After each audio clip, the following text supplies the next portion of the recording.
और मैं हूं आपके साथ मनीज़ मोइन। हेडलाइंस आपने जानी। अहम खबर दें आपको, नैब ने साबिक खातून अव्वल बुशरा बीबी की करीबी दोस्त फराह खान को तलबी का नोटिस भेज दिया है। फराह खान को 20 जुलाई को तलब किया गया है। तफसीलात के लिए बात करेंगे समा के हेड ऑफ इन्वेस्टिगेशन जाहिद गिशकोरी से। जाहिद, बताइएगा, नोटिस भेज दिया गया है? जी देखें, फराह शहजादी के केस में एक अहम पेशरफ्त हुई है। नैब ने पहली बार उनको नोटिस भेजा है। नैब लाहौर ने अपने नोटिस में लिखा है कि आपके पास तमाम इंफॉर्मेशन हैं, आप सारे सबूतों के साथ अपने एक मेल मेंबर फैमिली के साथ 20 जुलाई को नैब के ऑफिस में पेश हूँ। ये एक अहम पेशरफ्त है क्योंकि 2 महीने की तहकीकात के बाद जो ज़राए का बताना है, तमाम जो मतलूबा इदारे थे SECP, FPR और लैंड अथॉरिटी जो कि पंजाब की मुख्तलिफ रेवेन्यू डिपार्टमेंट से, इनके बारे में जितनी तफसीलात हासिल की गई थी उस रिकॉर्ड को स्क्रूटनाइज किया गया है। उसकी छानबीन करने के बाद ये नोटिस जारी किए गए हैं। इससे पहले ही आज थोड़ी देर पहले नैब ने, आपको मालूम है, 8 मुख्तलिफ अशखास को इसी केस में कल और परसों के लिए तलब कर रखा है। इस तरह से मजमूई तौर पर 20 ऐसे अशखास हैं जो कि मुबैना तौर पर मुख्तलिफ कारोबार और जो नैब के नोटिस के मुताबिक ऐसा ऑफेंस है जो नैब की एंटी मनी लॉन्ड्रिंग एक्ट और नैब का ऑर्डिनेंस के मुख्तलिफ सेक्शन में फाल करता है। इनकी तहकीकात जारी थी तो पहली बार आज नोटिस इशू किया गया है फराह शहजादी को। उनको 20 जुलाई को लाहौर में पेश होने का हुक्म दिया गया है। ठीक है जाहिद, आप हमारे साथ ही मौजूद रहिएगा। ब्यूरो चीफ समा नईम हनीफ हमारे साथ मौजूद हैं। नईम, आपसे ये जानना चाहूंगी कि फराह तो पाकिस्तान में नहीं है, ये नोटिस उन्हें कहाँ भिजवाया गया है? ये नोटिस उनको 99 वाई ब्लॉक DHA लाहौर में भिजवाया गया है। उनके मुलाजिम वहाँ पर मौजूद हैं। नोटिस जो है वो उन्हें मौसूल हो चुका है। ये वही घर है जहाँ पर साबिक वज़ीर आज़म पाकिस्तान इमरान खान और साबिक खातून अव्वल बुशरा बीबी का निकाह हुआ था। ये फराह खान का वही घर है।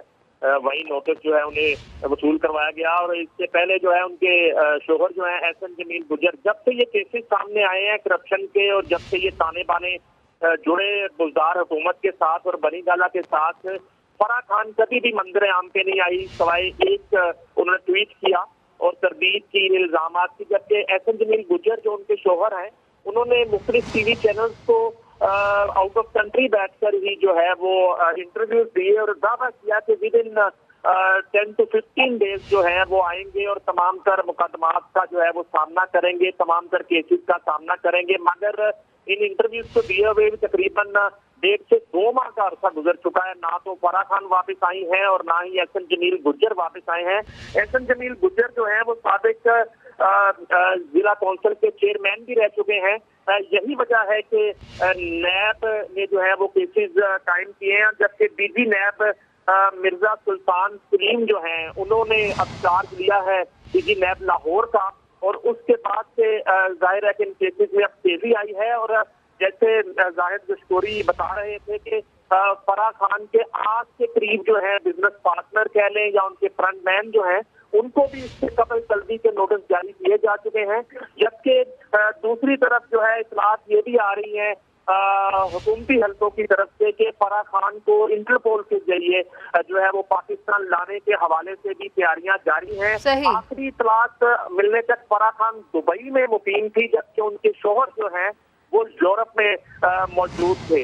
और अब ये है कि चूंकि बाकायदा तौर पर नोटिस सर्व हो गया है और अब 20 जुलाई को उनको तलब किया गया है। 20 जुलाई को अब दोबारा से वो अपने वकील के जरिए जवाब जमा करवाती हैं या उनकी फिजिकल अपेयरेंस होती है, इसका फैसला होना अभी बाकी है।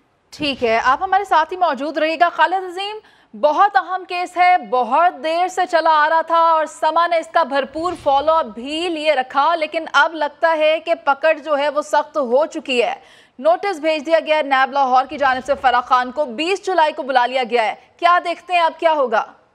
लेकिन जी उनके हवाले से इतलात तो बहुत शुरू में आना शुरू हो गई थी। PTI की हुकूमत जाने के फौरन बाद जो पहली शख्सियत जिसके बारे में मुबैना करप्शन के इल्जाम के तहत बात की गई थी, वो फराह शहजादी या फराह गोगी, जो भी आप उनको नाम दे लें, उनकी शोहरत फराह गोगी के नाम के तौर पे है वो उसी वक्त से। और ये भी बहुत काबिल जिक्र बात है कि इमरान खान साहब की हुकूमत के खात्मे के बाद बल्कि उससे कुछ एक आध दिन पहले जो है वो जो शख्सियात पीटीआई से बिलवास्ता या बिलावास्ता ताल्लुक रखने वाली जो सबसे पहले इस मुल्क से गए वो उनमें वो फराग हुई है और उनके खामन एहसन जमील है।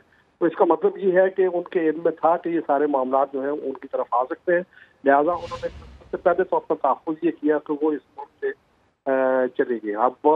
अब नोटिस जारी हुआ है और नोटिस जो है उस पर 2 एड्रेसेस है। एक तो नईम अली साहब ने बताया है कि उनका डीएचए के उस घर के पते पे गया जहाँ पे बुशरा बीबी का निकाह हुआ था इमरान खान से, और दूसरा उनका जो ससुराली घर है गुजरांवाला काठेरी फांसी में, उसके एड्रेस को भी इसमें शामिल किया गया है। इसका मतलब है कि नोटिस जब 2 एड्रेसेस पे होता है तो दोनों जगह पे जाता है।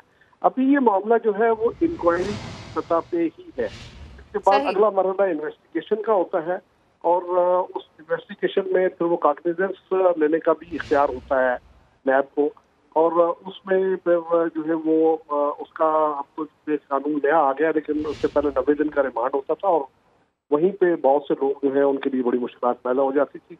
अब असल जो चैलेंज होगा नैब के सामने कि नोटिस तो उन्होंने जारी किया है, लेकिन तो वक्त आने से पहले ही इस मुल्क से जा चुके हैं, क्या आपका ख्याल है कि वो उनको लाना आसान होगा? ये बहुत मुश्किल काम है नैब के लिए। एक इसको बड़ा लंबा प्रोसेस तो उसको इख्तियार करना पड़ेगा, चाहे वो इंटरपोल के जरिए हो या जो सफारती चैनल है उनके जरिए।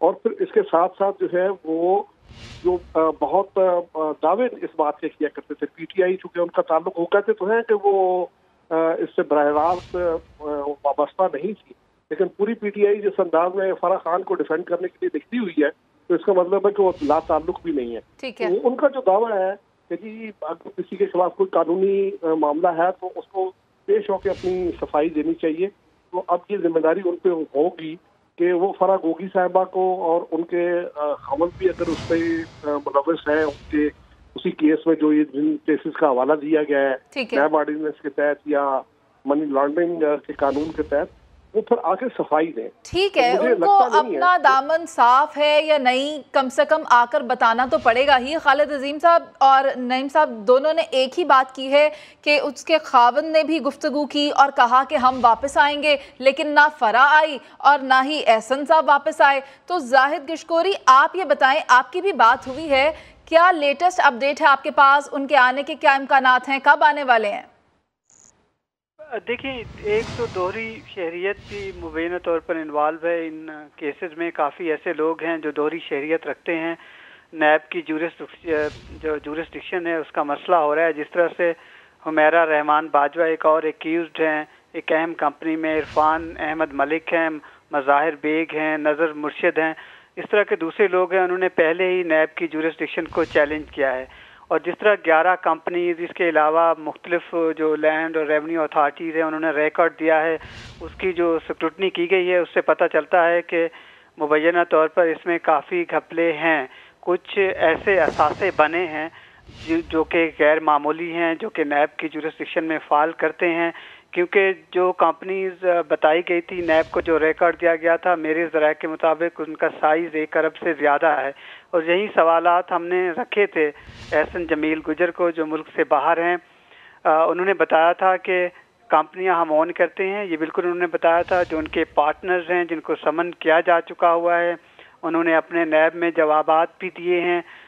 मुख्तलिफ कंपनीज़ हैं जो बड़े बड़े साइज़ की हैं, उन्होंने ये भी तस्लीम किया था कि ये वो पार्टनर हैं। ख़ुद फराह खान ज़ाहिर है और एहसन जमील गुजर तो आलमोस्ट हर कंपनी में डायरेक्टर हैं, जो कि 2017 के बाद ज़्यादातर ये कंपनियां बनी हैं। गुज़श्ता 4 साल में 18 से 2021 के आखिर तक कंपनियां बनाई जाती रही हैं, उनको रजिस्टर किया जाता रहा है। और साथ उनकी वालदा भी बुशरा खान भी पार्टनर हैं मुख्तलिफ कंपनीज़ में।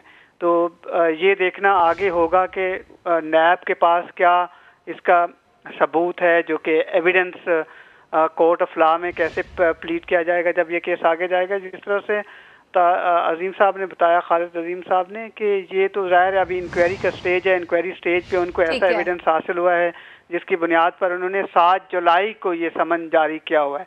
और जबकि ये 2 दिन पहले ही मेरे पास समन आ चुका था। मैंने एहसन जमील गुजर को भी ये लिखा था, क्या आप हमें तफसीलात या अपना मौक़िफ़ दे सकते हैं। इससे पहले भी मेरी उनसे बात हुई थी, उनकी तरफ से कोई रिस्पांस नहीं आया।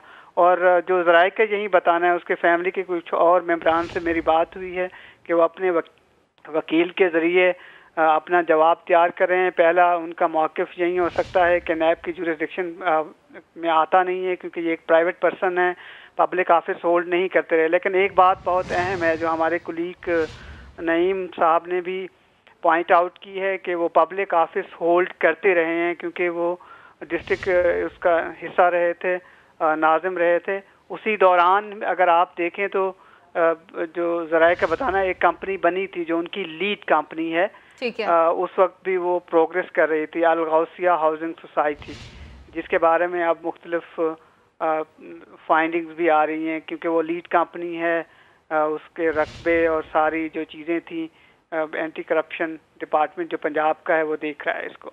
ठीक है, आप हमारे साथ मौजूद थे, ज़ाहिद गिशकोरी अपडेट कर रहे थे, नईम हनीफ भी मौजूद थे और खालिद अजीम साहब भी मौजूद थे। आप सबका बहुत शुक्रिया।